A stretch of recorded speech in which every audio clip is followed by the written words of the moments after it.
defy Aguirre when the birds to drop dead from the trees. And the birds will drop dead from the trees.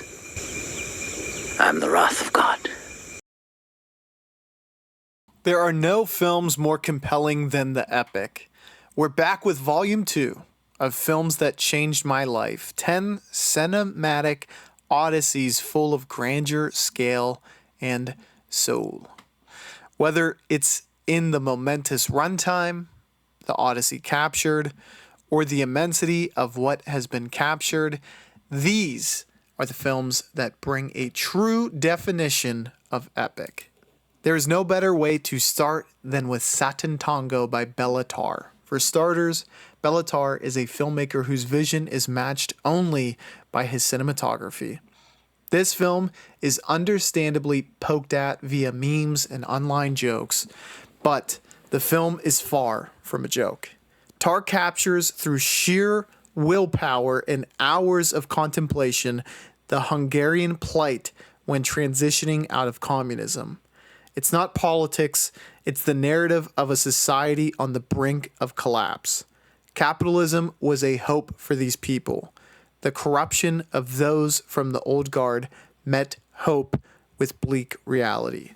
Satantango is the transcendental masterpiece to execute this in excruciating detail.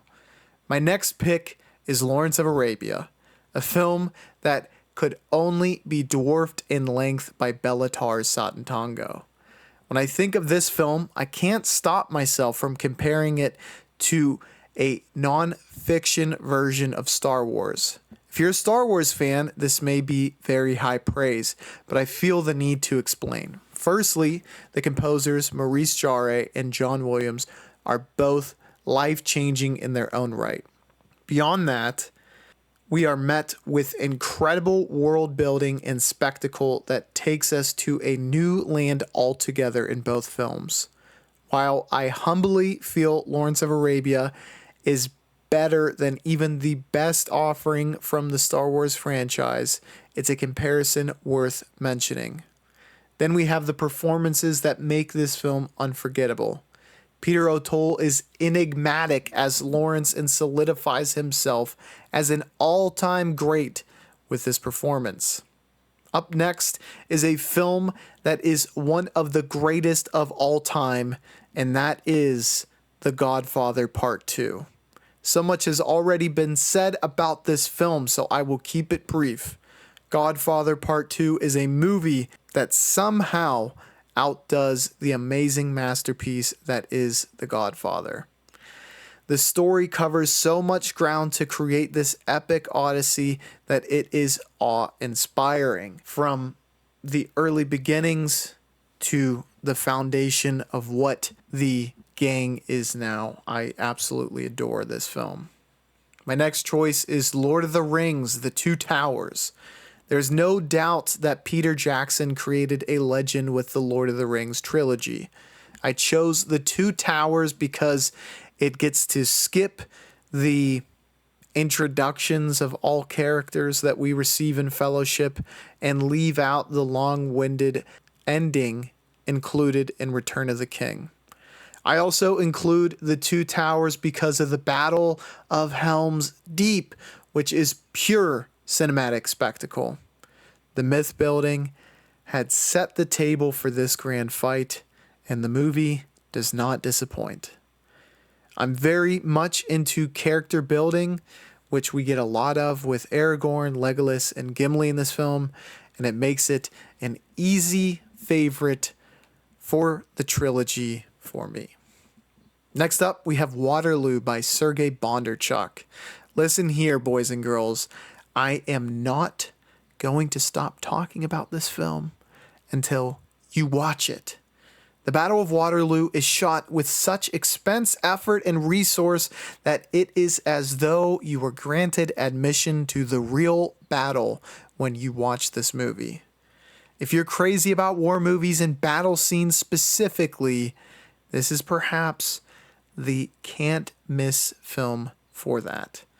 I know War and Peace gets much of the acclaim, but Waterloo is intentionally easier to understand as far as the battle goes, which gives a clear progression of what is happening. Up next, The Human Condition Part 3, A Soldier's Prayer. Masaki Kobayashi finishes a bleak and unrelenting trilogy in the best way possible. It's the punctuation to one of the greatest trilogies ever made, up there with The Lord of the Rings, and it hits hard at the core of the viewer. We are left having witnessed a complete character arc for Kaji, and that can't be topped in this medium. Up next, we have Francis Ford Coppola coming back for more by way of Apocalypse Now. Dadman would be so proud.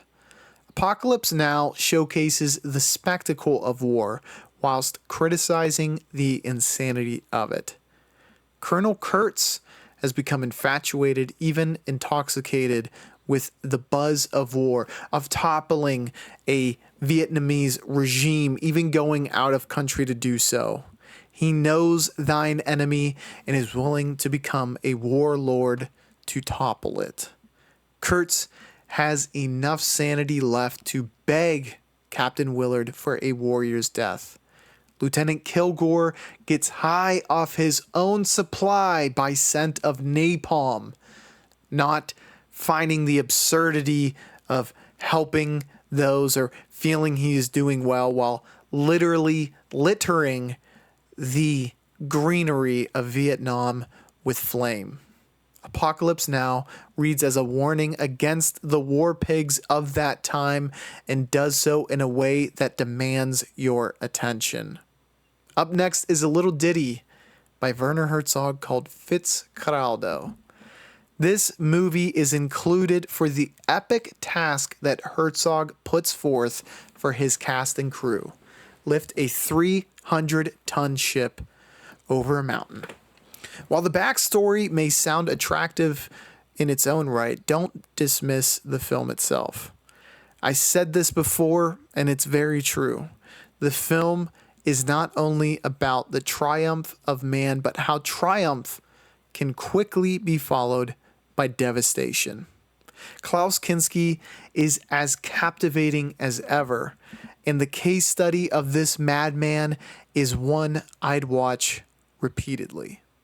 We're on to our last two films, our second to last being Saving Private Ryan by Steven Spielberg.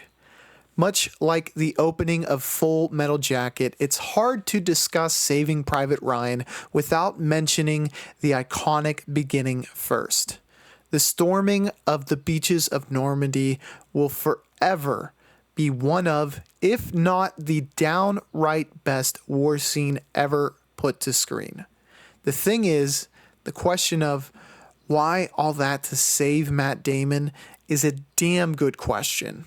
It's a question ultra relevant to World War II because Americans and French and English were all putting lives at stake to save the lives of others. I don't think Saving Private Ryan gets the credit it deserves for that thoughtful theme. Last but not least, we have Ran by Akira Kurosawa. If you thought we were going to go through two versions of these life-changing films, 20 films in total, without mentioning Akira Kurosawa, well, you'd be dead wrong. He's one of my favorite directors, and this is one of my favorite films of his. The massive scale, the beautiful colors all show that Akira not only could just make the jump out of black and white, but excel out of it. The story is absolutely great, but the spectacle is otherworldly. I'm a huge fan of these epic battles, incredible feats in the scale that only these movies can truly illustrate.